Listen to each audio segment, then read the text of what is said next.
It's now been more than 2 months since the Lahaina fire, and many survivors still do not have a long-term place to stay. One software engineer is trying to change that by connecting displaced residents with potential landlords. KITV4's Ali Iduko tells us how a new online platform was designed to make that connection.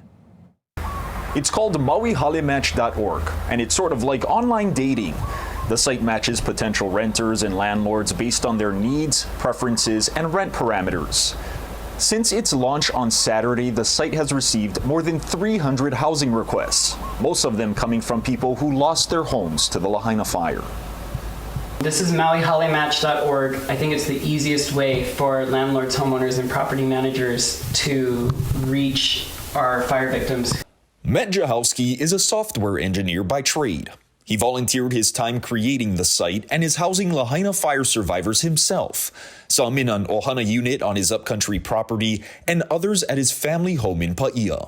You know, it took us like a week to find the right families, and that was a big motivation behind me building this site. If there's anyone who wants to help these people, I don't want any barriers in their way to being able to reach out and offer them housing. Registering on the site takes only a few minutes. No documentation is required, and personal information is only shared between a potential renter and landlord if their profiles match. The site also shows general housing statistics, such as renters' preferred locations.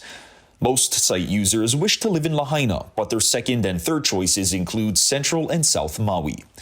Additionally, most of those seeking housing on the site are a part of a two-person household. Using data from other housing sites, Jahowski compares what landlords typically require for rent and how much users on his site say they can pay. Based on the size of the property, the average rent ranges between $700 and $1,500 more than what site users say they can afford.